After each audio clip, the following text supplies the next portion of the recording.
Right, here we are then, another one of these videos following that absolute disaster class at the Stadium of Light on Monday. I've tweeted a few times, I've been on sort of Turfcast giving my opinions about the game. Lethargic, depressing, passive, all the adjectives really that you can describe a bad performance. It looked like a team that, quite frankly, had just lost hope in staying up. It didn't feel like they believed anymore that it was that staying up's a possibility, and that was evident on Monday night. It was unsure. It just lacked any creativity. It lacked any energy. It lacked any intent, really.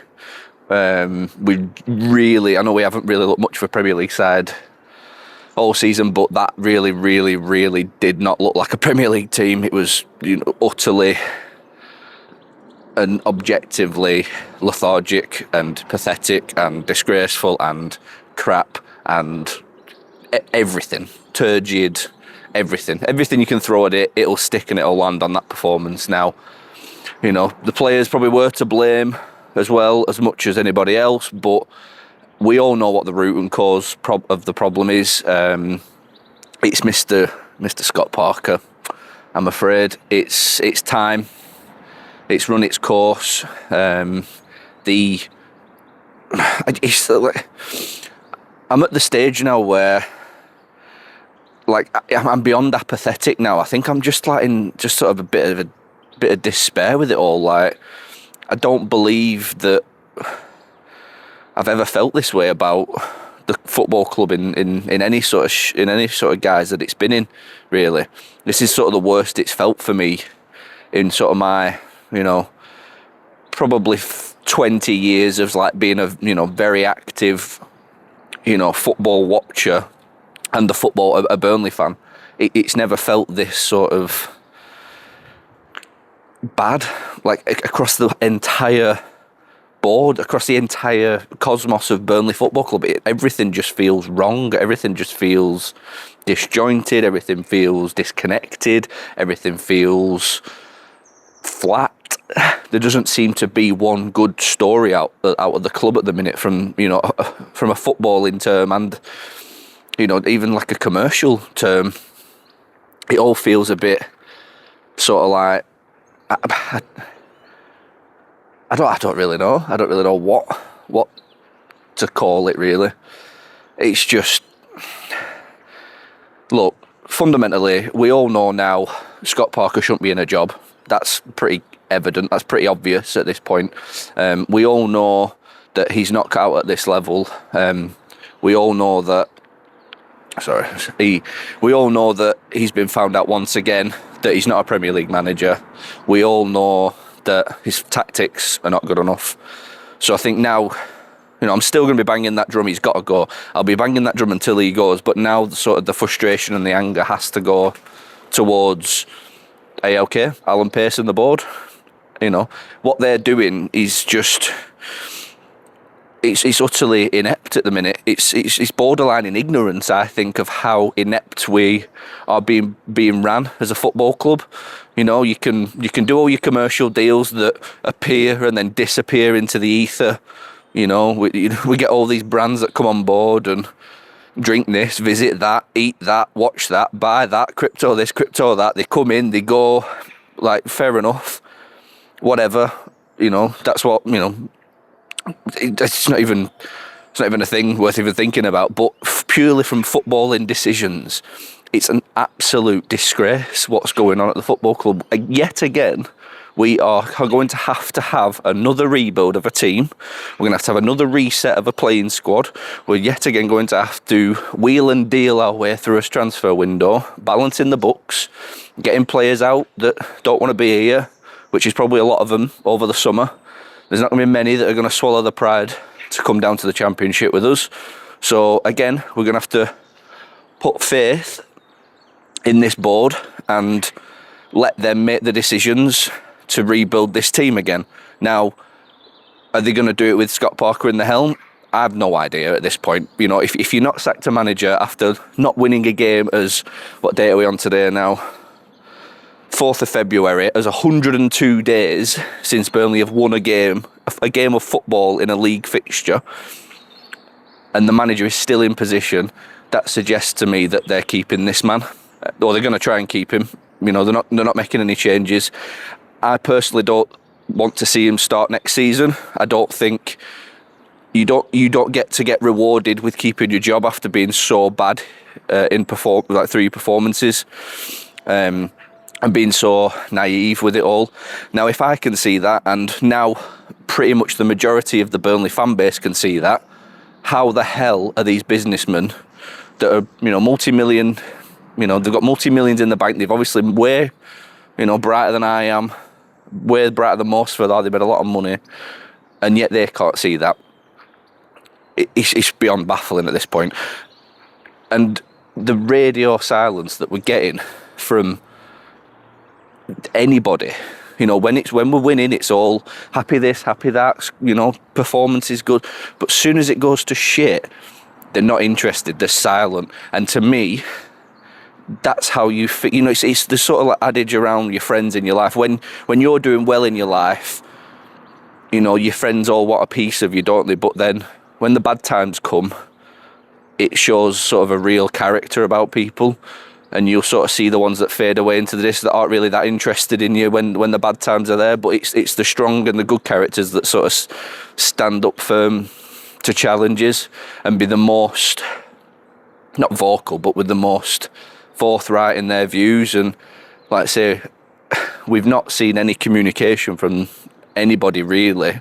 You get the odd tweet here and there from JJ, but he's an irrelevance really in the whole grand scheme of things. Like, he's very much a minor investor. He's more of he's just a mouthpiece for the club. He's a PR exercise for the club. But anybody else, it's just radio silence. You know, anyone of actual stature at that club has said nothing since the Wolves game. That was October. It's now February.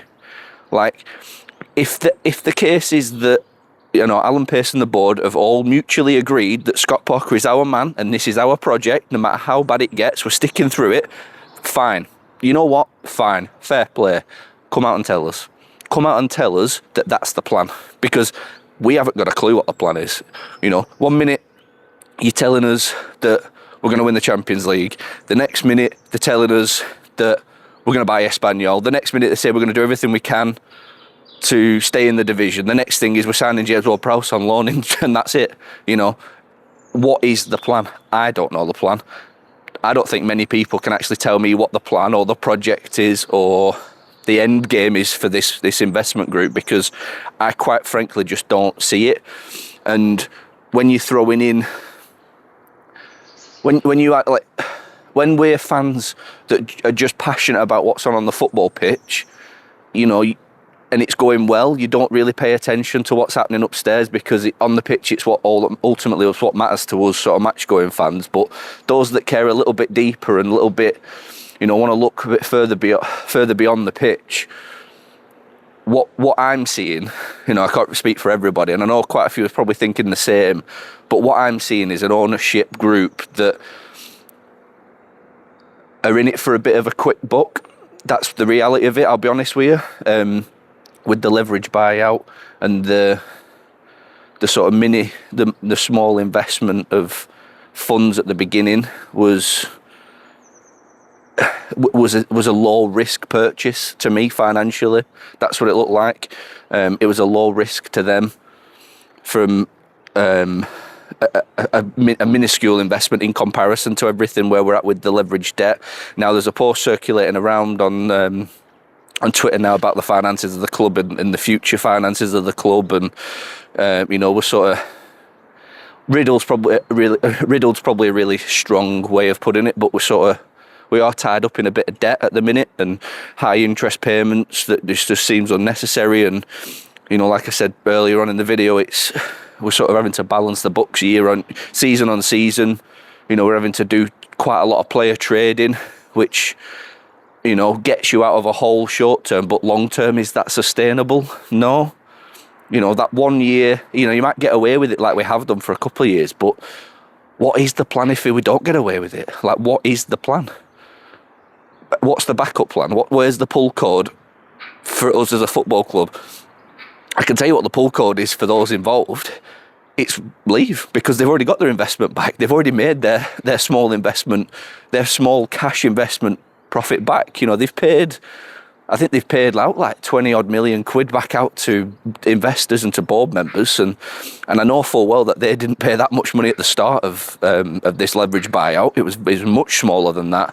The rest of it was all done on sort of mortgages and sort of loans and, you know, asset moving around and all this, that and the other. So what it means for us long term as a club, I don't know.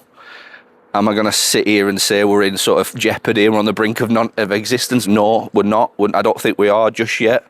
I don't think we are for a long while, until it, you know, we're talking 2, 3, 4 years in the Championship back to back. I think would be on the precipice of a real financial disaster. But I think before then, they'd probably leave before then. That's probably the reality of it. So, look, I say we're just going to have to just limp along for the next 4 months, get this season out of the way. I hope the club start communicating with us a little bit better. I know they run a little bit of a closed shop in terms of sort of internal comms with sort of fan groups and sort of boards and stuff, but I would really just like to see some sort of communication, press release, something from the club just to say what the plan is. Like, can somebody tell us categorically what the plan is, where we're heading, what are we doing, you know, what is the plan A, what's the plan B? You know, they don't have to reveal all the cards, because that would be somewhat stupid, you know, in a sort of a business sense. But fundamentally, where are we heading as a football club? Because we're sort of stuck in this purgatory of football at the minute. We're too good for the Championship, and we're just nowhere near good enough for the Premier League. Now, to me, I think we probably had a better chance as any season we've had to give this a real go this season. I thought we put together a bit of a squad at the start to maybe challenge a bit more. I think there's good bits of individual quality here and there. It just needed blending together a bit better, and we needed to utilise our talents better. And that didn't happen. So obviously it's just got on and on and on and on. And you really thought, yeah, maybe it's just all gone to pot, basically. So, like, look, these videos are probably going to be quite depressing for the rest of the season, unless a miracle happens and we get rid of the manager, the football changes, and we really give, we're not going to stay up, we're done, but just put up a bit of a fight, for God's sake. Like, come on, just give us something to get behind, give us something to back, give us something to fight for, give us something to go and watch, give us something to sort of say, this is my football, like, this is Burnley, this is my football club, this is what it was, this is what it is. And we just don't have any of that at the minute. We just don't have any of that. We play in purple.